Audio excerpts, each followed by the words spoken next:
Chapter 29, The Great War, 1914 to 1918. After colonization in late 1800s, early 1900s, all of the European powers, the tensions there were rising between all of them, and things started to circle towards war. Peace organizations and congresses were made between the big great powers of Europe in order to try and keep peace. However, the closer it got to 1914, the further the countries were away from peace. And there are a few different reasons that all the countries in Europe came together in 1914 to start the First World War. The first main root cause for World War I is nationalism. Nationalism caused competition among countries to be the most powerful. All the countries thought their country was better than everybody else, that they should be better, and that because they were better, they should show those other countries just how inferior they were. The main countries in Europe at the time were Germany, Austria-Hungary, Great Britain, Russia, Italy, and France. There was also a competition for raw materials and markets. All these countries had colonies, and they were all industrialized. However, they all needed somewhere else to sell their goods. Their colonies weren't buying the manufactured goods like they thought they were, so they needed other markets and places to do so. So each country was still trying to get more land, more territory to sell their manufactured goods, as well as having more raw materials to continue building in their factories. There are a few territorial disputes in Europe that people fought over. The territory known as Alsace-Lorraine. It was French at one point, and then after the Franco-Prussian War, Germany won that territory, but France always wanted it back. So there was tension in that border country to see who was going to control it. Another hot spot was the Balkans. That's a mountain range in southeastern Europe. Austria-Hungary and Russia both wanted the territory for themselves. In the territory, they had several free, independent, small countries that wanted to stay that way. Serbia was one, Bulgaria another, and Romania. They all wanted to be free and by themselves. So you have a whole mix of different people competing there. The next two main root causes are imperialism and militarism. The quest for colonies pushed the countries in Europe closer to fighting one another. They would, once Africa was broken up and there was no more left to take, they were fighting over taking land from each other.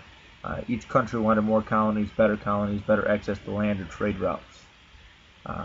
Along with that, when one country would take a colony, the other countries would see them as a rival and mistrust them.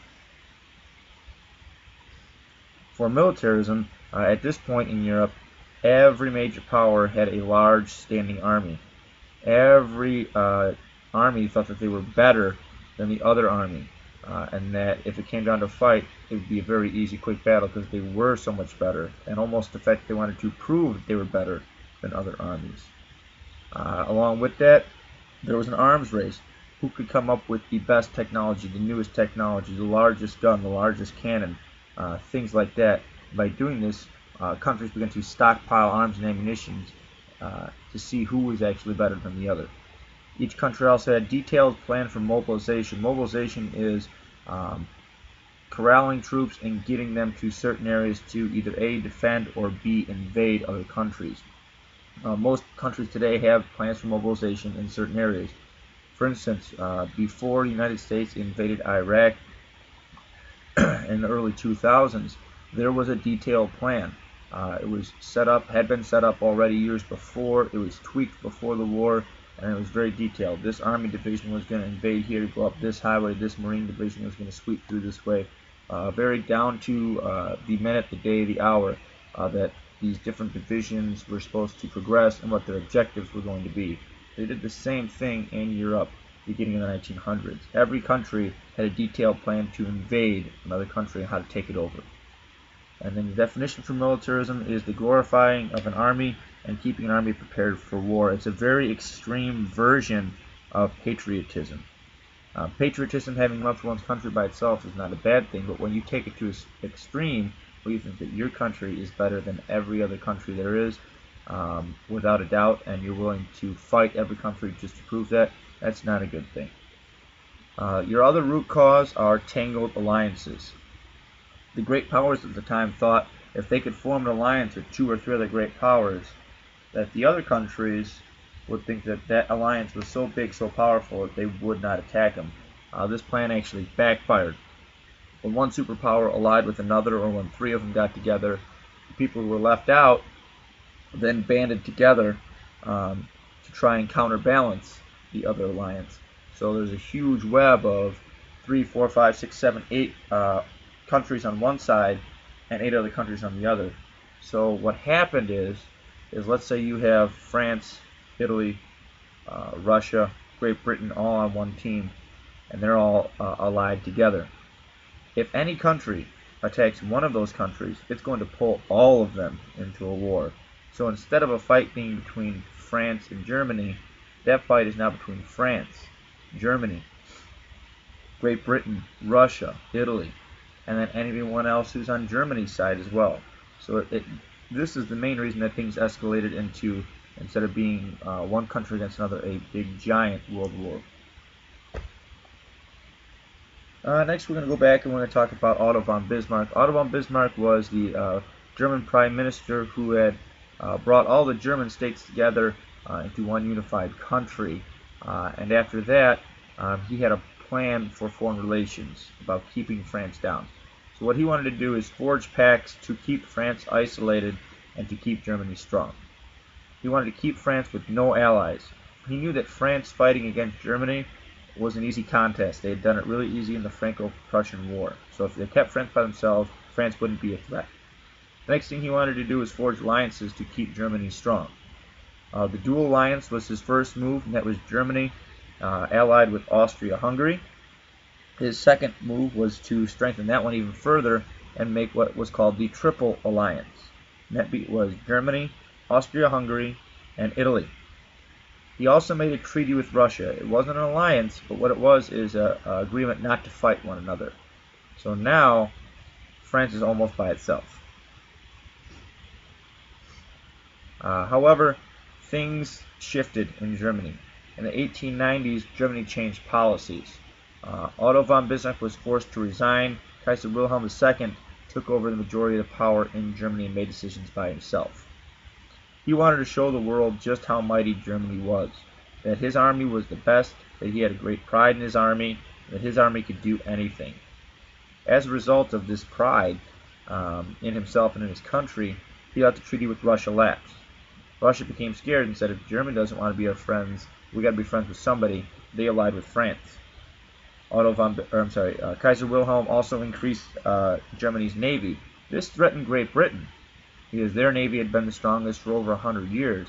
So they decided if Germany keeps making them their navy, this could interrupt our shipping and trade. So they joined an alliance known as the Triple Entente. What the Triple Entente was, it was an agreement that Russia, Great Britain, and France would not fight one another. Not that they would help each other if they were attacked, but that they would not fight against each other. That is a actual photo of Kaiser Wilhelm II. So when you have all these underlying causes happening, you basically just need one incident to set off fighting in one country, and it's going to draw all the other countries in. And that's happened to be in the Balkans, which is in southeastern Europe. And we kind of talked about the 3 main people that wanted power there, or 3 main groups. The independent countries there already, the Serbians, the Bulgarians, the Romanians, and then the other 2 groups are Russia and Austria-Hungary. So this is what's known as a powder keg, just waiting for a spark to ignite it to explode. The area had a history of nationalist uprisings. As I said, these small countries used to be part of either Austria-Hungary or the Ottoman Empire, and they had broken away. So they had a history of not wanting others to control them. Very restless regions. Serbia wanted to become larger. Austria-Hungary didn't want that to happen. As a result, there was some tension between the 2 of them, and the Serbs wanted to try and force rebellion on Austro-Hungarian lands. What this would do is weaken Austria-Hungary, and then Serbia would have friends in the area. In 1908, Bosnia and Herzegovina, 2 formerly independent territories, were annexed by Austria. Serbia was outraged. They wanted that area for themselves. Had they gotten the area, they grow stronger, and Austria-Hungary does not. So there was tension between Serbia and Austria-Hungary over that disputed area. Then the shot rings throughout Europe. This is going to be the incident that starts World War I. It's not a root cause, but it is the incident that starts the war. The Archduke of Austria-Hungary, Franz Ferdinand, and his wife Sophie were paying a visit to Sarajevo, which is in Bosnia, that disputed area that we talked about between Serbia and Austria-Hungary. He's there to drum up support for the empire, kind of wave, smile, kiss babies, and show everyone what a nice guy he is. He's touring in an open-top car. He's in a motorcade. He does have some people there for protection. What happened is they were driving, and they stopped. A group of terrorists threw a bomb, a TNT bomb, at the car. However, he didn't throw it just right. Ended up rolling off the back of the Archduke's car, blowing up the car behind him. Motorcade stopped, and what happened is it blew up the car behind him. So when that happened, everyone got out. They went to make sure everyone was okay.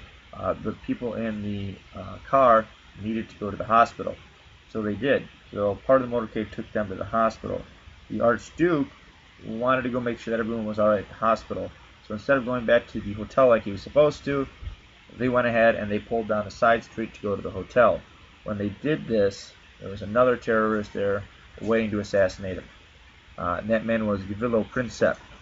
He shot both Sophie and Franz Ferdinand point blank while they're in their car.